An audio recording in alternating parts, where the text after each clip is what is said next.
Petak, Shvidluch, Tipitus, Come, children. Summer has ended. Come to the heart of the forest. Come in costumes. Show your humanity. Become one with all. The festival has begun. We drink and eat with the living and celebrate the dead. I am the Friday Pumpkin Bunch, and Omen the Sun, the gatekeeper to Halloween, Samhain, All Hallows Even, Samhain. You have been chosen to join me on this journey, from light to darkness, from within and out of the grave. Keep a tight hold of your soul. You're sure to encounter someone or something who will likely try to snatch it, like a bag of treats, from an eager young trick-or-treater. You have been warned. Come this way. We only have so much time.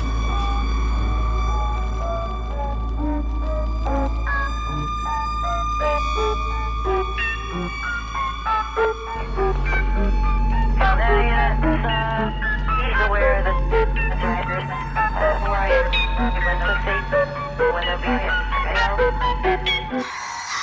he's working on Moby tonight.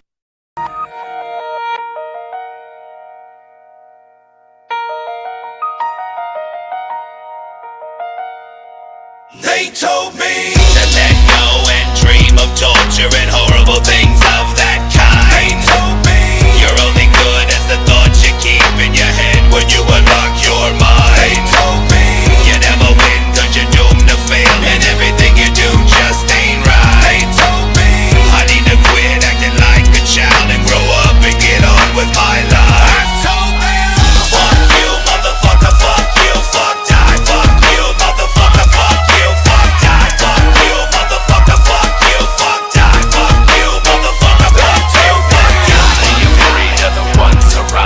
Nobody's gonna have your back. Make sure you get used to lonely, cause they're gone when you fall face flat. It don't matter how you play the game, cause in the end you're just a loser anyway. See, even when you win, you lost, and they forget you by the end of the day. Fuck you, motherfucker, fuck you, fuck time, fuck you, motherfucker, fuck you, fuck time, fuck you, motherfucker, fuck you, fuck time, fuck you, motherfucker, fuck you, fuck time. Get close and leave the set, I'll never be a star where I'm at. They told me you're only good as the weight you can bear when the whole world is upon your back. They told me you never win cause you never complete or finish anything that you start. They told me they like to look for mistakes we make, another reason they can pick us apart. I told them fuck you motherfucker, fuck you, fuck die, fuck you motherfucker, fuck you, fuck die, fuck you motherfucker, fuck you, fuck die, fuck you motherfucker, fuck you, fuck die. Bad tricks and all the things with murder are really nothing more than a phase. The medication seems to be working, erasing each and every bad day. You better leave before we call the cops and take away what's left of your life. So I just started stabbing him and her, who I think is his wife. Fuck you, motherfucker, fuck you, fuck time, fuck you, motherfucker, fuck you, fuck time, fuck you, motherfucker, fuck you, fuck time, fuck you, motherfucker, fuck you, fuck time.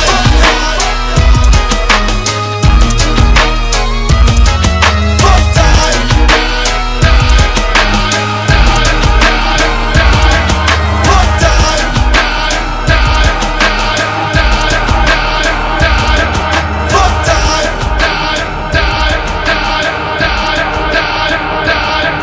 Fuck time.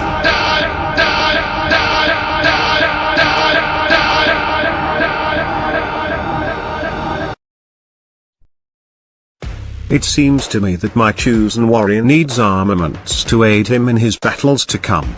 Since the Bibles and texts have all been altered to fit his agenda, then I shall record my struggles I contend against him with here and now, and know that it is truth, for it came directly from my hands to you, my warrior. When battling against the forces of this enemy, recite these passages in place of their falsified doctrine that the Holy Spirit shall guide you away from, and let them strengthen you, for it is truth and unaltered. This very day I sat and watched a video about the Gospel of St. John. The presence that followed this video is not God. A being appeared within my mind's eye that accompanied the associative images that spoke the words he was trying to convey to me. The scene within my mind was like that of a waking dream, and there were angel-like figures announcing this presence to be God. Yet he had questions about the first passage because it sounded contradictive near the end of the first verse, and how the Word was not of God or of the light, yet he was God and was given the ability to make others into sons of God. I noticed something, that as I accidentally hit the wrong button and let out a curse word, my words were altered and I was unable to say the word I wanted. When I went to speak on this matter, I noticed I was not able to speak. That is when I knew that this presence, whatever it was calling itself, was not God. For God would not force someone to subjugate themselves like that. The true God would support the truth and would rather hear words of truth come from our mouths, not false words forced to conform to his will. So I instinctively knocked the dirt from the heels of my shoes as a sign that I openly defy and denounce this ... whatever he was, that I do not believe this false claim he represents himself to be in my mind. The presence asked why I did that, and I ignored him at first. After insistently asking me, I simply replied that I do not speak truth to that which is a lie, and turned my back to ignore this presence further. Every time I tried to speak, this presence tried to force what it wanted me say and not hear my true words. Whatever this presence is, definitely is not God, for I was the Word and I did witness the beginning as it said, but I am of God and a part of his being as an angel and an enemy of his will. I have brought many messages to mankind from him, and I know his presence and intentions well enough to discern the truth of him from a lie of him. So I say here what it would not allow me to say in words from my mouth: get thee behind me, demon, for your time has come, and my angels will come swiftly to cast you down from your falsified lies into the judgment of the true God. Let these truths strengthen you and make you wise against the deceits of the adversary. Okay, so the first topic of tonight is the city of Xanadu. Where did it come from and how old exactly is it? Well, the legends say that many tribes lived in this region over time. Some I know of are the Naga and the Thule cultures, as well as the Thuggee tribes, like in Indiana Jones. The Naga lived for many centuries in this countryside. This was the legendary hidden mountain city of the Naga. There, Thule tribe of the migrating Dryas people, more commonly known as the Aztlantines, settled here for many centuries as well, until the time came for them to continue their journey. However, just as with the Mayans, there were some who did not want to continue and stayed in the region. With the Mayans, the ones who stayed behind and shamed the face of their forefathers by abandoning the scheduled path, they had all journeyed along and became the Incans. So too did some of the Thule tribes stay behind, which eventually led to the Thuggee tribes. This last surviving culture disappeared in the middle of the war against Hitler, who had sent countless troops and artillery to this region in an attempt to seize control of the Thule region, but he was constantly overpowered by the British Army, who refused to let Hitler count that region as a victory, and the area remained under British control until just a few decades ago. The Thuggees have not been seen since. But this old kingdom goes back way further than any recorded history openly available to the public. When this region was at its peak would have been around the last 2,000 years of the Necromancer Wars that ramaged over a span of 9,000 years, and ended with these last two kingdoms completely decimating each other. The Necromancer Wars is not a war typically called by that name. It is more commonly referred to as the War of the Titans, which was only one battle out of many that this war had involved over the thousands of years it raged on. Eventually the last surviving sorcerers of that era, my ancestors, who had suffered a crippling effect of an event we have come to call global climate change. At this time the shifting climate conditions and reshuffling of the atmospheric conditions had separated them from being able to access the mystical manna. Magic basically dried up everywhere. It actually hadn't gone anywhere. It was still present, but the very energy flow of the manna itself had changed. Well, that's not entirely true. It did disappear for a short time when the polar regions flipped and the Earth's atmospheric shield became very weak for a while, which led to the last ice age to occur as well. One must remember that the mystical energy of the old world was drawn from the magnetosphere's excess residual runoff that would trickle back down after recharging our atmospheric shield. What we refer to now as the Schumann resonance. So when the shield became compromised, so did the mystical ether. That is when the necromancer wars began.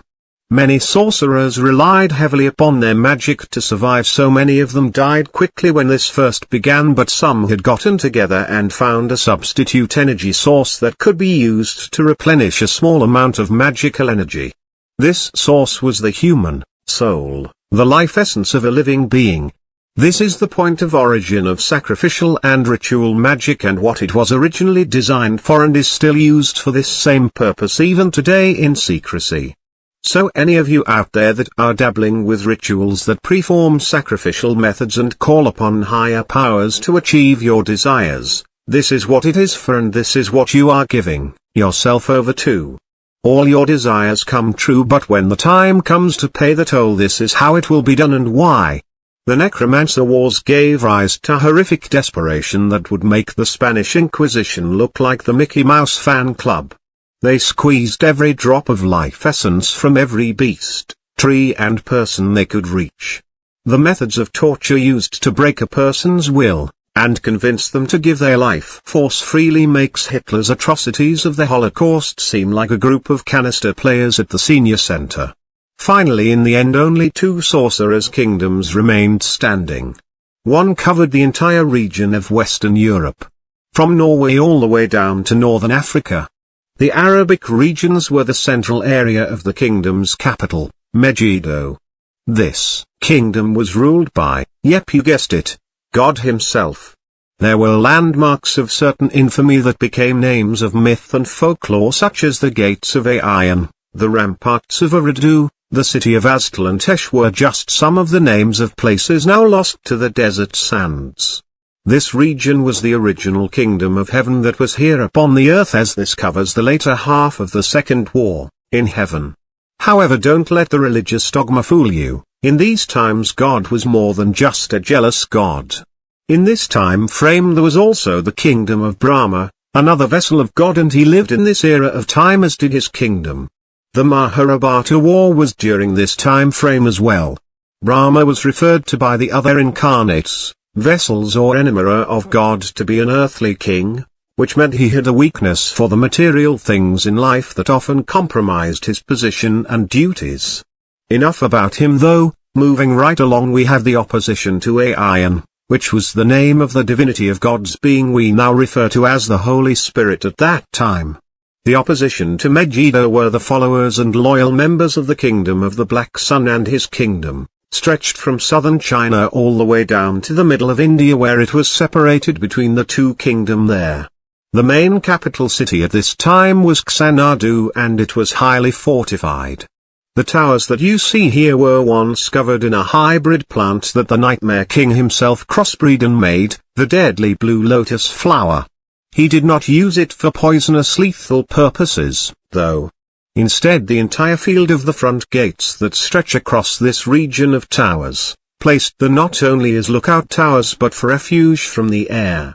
The Nightmare King had taken and spread this flower across the entire region so that there was no escaping the scented pollen of this plant, which had the ability to render a person completely unconscious within minutes, hence the title, the Nightmare King, because anyone that tried to sneak into his kingdom would meet the quickly sweeping and overwhelming need to sleep that they would not ever wake up from, for the soldiers would just come and effortlessly cut the throats of any trespassers while they slept, and their souls would become fuel for his sorcery.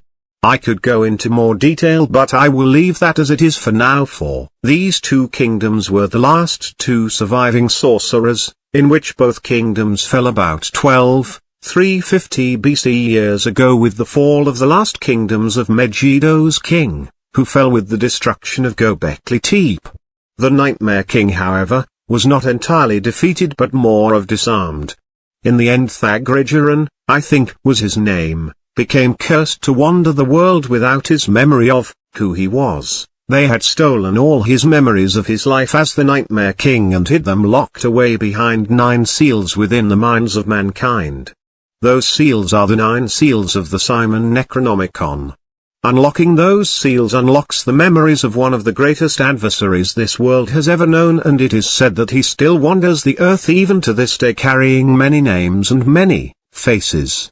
Saint Cyprian, Wotan the Wanderer, the Green Man, Saint Germain, and many others. Every once and a while someone is foolish enough to unlock the seals, and that is when Wotan the Wanderer has a Dr. Jekyll and Mr. Hyde episode. All his knowledge of sorcery comes rushing back to him, and you get a sudden scenario that seems like hell has come to earth as he rages out of control until someone replaces the seals. That is the gist of that abridged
give up, even if this world's corrupt. A hero always accepts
other side. I'm no longer in the black. I'm hidden there like a shadow cast. Gather my strength, stand to fight. There's no freedom without great sacrifice.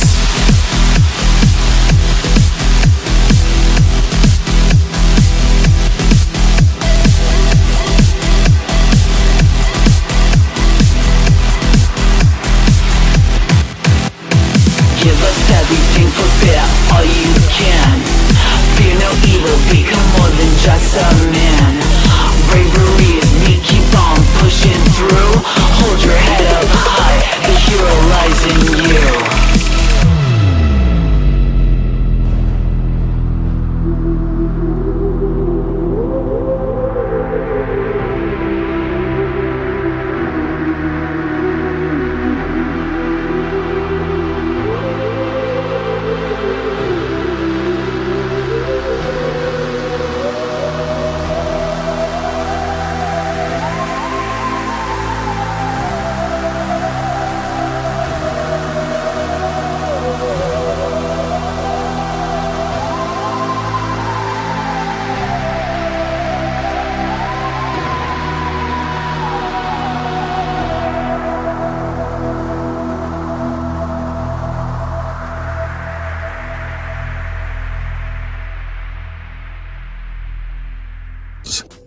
The Towers of the Himalayas.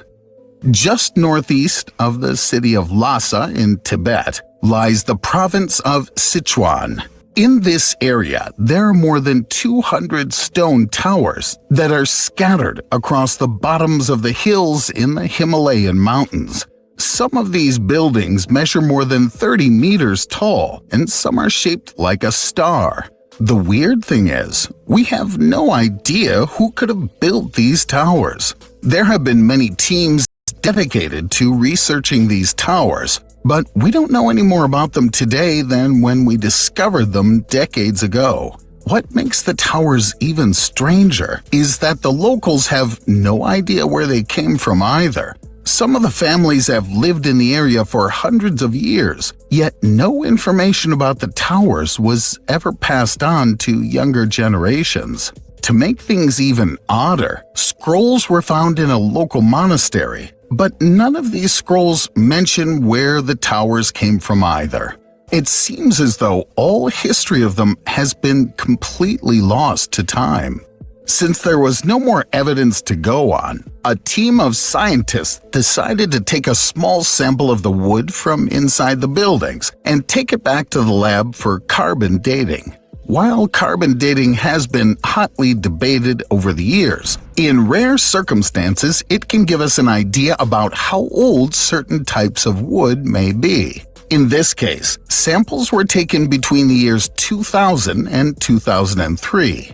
At least 32 samples were collected, and scientists found out that the wood would have most likely been about 1,000 to 12,000 years old. However, some of the samples appeared to be much more recent, meaning the towers could have been built as soon as a few hundred years ago.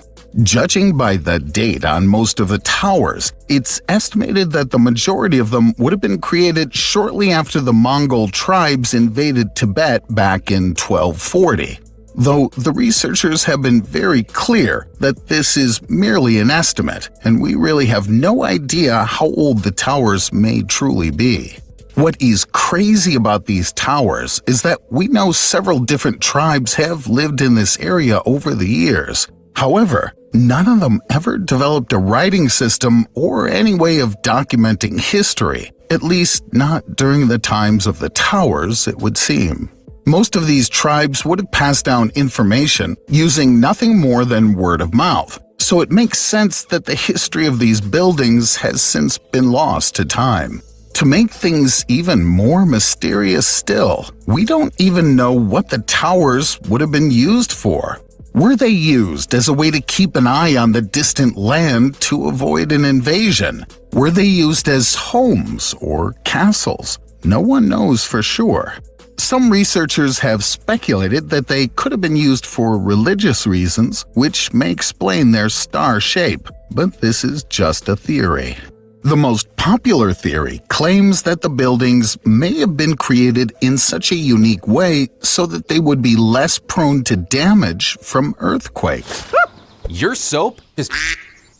But you're not a dish. You're a man. Switch to Dr. Squatch Natural Soap for Men. For men who build things. Open pickle jars on the first try.